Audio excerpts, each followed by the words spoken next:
The morning they left, I had stopped by to discuss something with Levi. Nodded, remembering his sister-in-law's legendary hospitality. Well, clumsy me, I managed to spill vegetable soup all over my vest. Miriam insisted on washing it for me, said it would stain if left. I protested, of course, but Brina shrugged. You didn't argue with Miriam Lapp when she decided to help you. I never heard about this visit, Levi said slowly. May I ask what you were discussing with Erin that morning? Something flickered across Brina's face. Was it nervousness? Oh, it's been so long. I think it was something about neighborhood safety. There were some development plans in the area that had residents concerned. Development plans. Levi leaned closer. Erin did mention something about that to me once. Private developers wanting to build a road through the back of his property. That's right, Brenner said, seeming to relax slightly. There was a company pushing hard to buy up land for some project. The community was worried, and the police department worked with local officials to put the project on hold. I was probably checking in with Erin about any safety concerns, making sure no one was pressuring him unduly. Levi thought of Jakob Yodar's frightened face from just minutes ago. Speaking of pressure, I just came from Jakob Yodar's farm. 2 men in dark uniforms were there, trying to force him to sell his land. They've been harassing him all week. Brinner's expression tightened. Dark uniforms, no company identification, none that I could see. They left when I threatened to call the police, but they said they'd be back. Levi pulled out the business card. They left this Land Development Associates, but just a phone number. Brina took the card, studied it briefly, then handed it back. I'll look into it, talk to Jakob myself. We can't have people intimidating our Amish neighbors. I'd appreciate that the community trusts you, Officer Brina. You've always been good to us. Brina was about to respond when his gaze shifted to something beyond Levi's shoulder. His whole demeanor changed, becoming alert and focused. Levi turned to see a black truck approaching from the direction of town, the same truck from Jakob Yodar's farm. Listen, Levi, Brina said quickly, starting his engine. I'll definitely follow up on this talk to Jacob, and we should discuss your brother's case more. There might be connections worth exploring, but right now, I have an important meeting I can't miss. Of course, Levi said, stepping back. Thank you for your time. Thank you for returning the vest, Brina called out as he pulled onto the road. Take care, Levi. Levi watched the patrol car follow the black truck at a discreet distance. It seemed Brina was already investigating the men who had threatened Jakob. He felt reassured, knowing the officer was taking immediate action. He drove through the farmhouse gates, noting how the gravel driveway was now more weeds than stone. The farmhouse itself stood like a tired sentinel, its white paint-peeling shutters hanging askew. The for sale sign he'd posted 5 years after the disappearance leaned at an angle, weather-beaten and faded. In 5 years, only a handful of people had shown interest, and none had followed through with an offer. The property was beautiful, despite its neglect. 40 acres of prime farmland with a sturdy barn and the 2-story farmhouse Erin had lovingly maintained, but the Amish community was insular and English. Buyers often felt uncomfortable purchasing property in the heart of plain country. Meanwhile, most Amish families already had their own land or couldn't afford the asking price.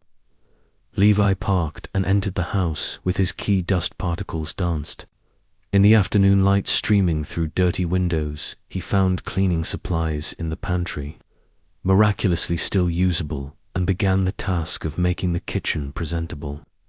He was sweeping mouse droppings from the corners when he heard a car pull into the driveway. Through the window, he saw a sedan he didn't recognize. A man in business attire emerged, studied the Farrell sign, then walked toward the house. Levi met him at the door. Good afternoon, the man said with a practiced smile. I noticed the Farrell sign. Is this property still available? Yes, it is, Levi confirmed. I'm the owner, well, managing it for the family. Excellent, I'm very interested. May I look around? Levi gestured him inside. Of course, though I should warn you, it needs work. It's been empty for some years. The man walked through the rooms with quick, assessing eyes. He seemed less interested in the house's condition than in something else. He kept looking out windows, checking sightlines, nodding to himself. What's your asking price? He finally asked. Levi named the figure he'd settled on 5 years ago, fair market value for the land and buildings. The man laughed. For this condition, I'll give you half that. That's well below the land value alone, Levi protested. The acreage is in the middle of nowhere, surrounded by Amish farms, limited development potential. Half your asking price is generous. Levi felt conflicted. The offer was insulting, but the property had sat vacant so long. Every month meant more deterioration.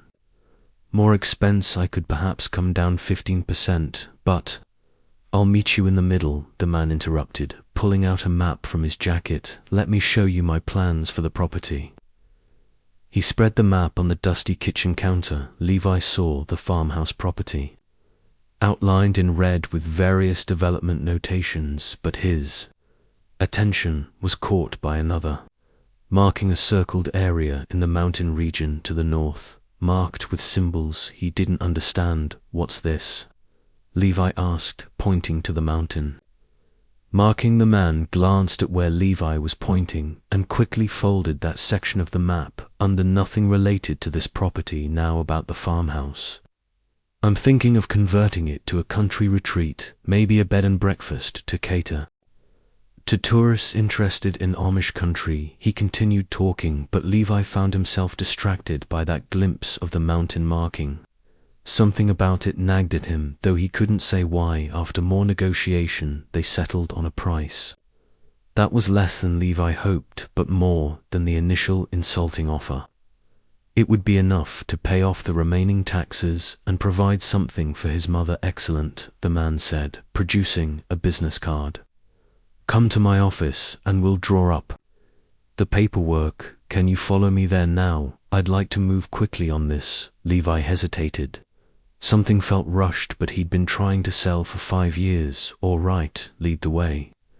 He locked the farmhouse and got into his car. He followed the sedan down the country road. The office building appeared suddenly around a bend in the road, its modern glass and steel construction jarring against the pastoral landscape. It stood alone in what had once been a cornfield, surrounded by a large parking lot that seemed excessive for such a remote location. Levi followed the buyer sedan into the lot and parked beside its impressive facility. Levi commented as they walked toward the entrance, though privately he found the building cold and unwelcoming. We believe in making a statement, the man replied, holding the door open. Professional environment for professional dealings. The interior was all polished floors and minimalist furniture. At a reception desk sat a woman in a dark uniform, the same style as the men who had threatened Yakobiota.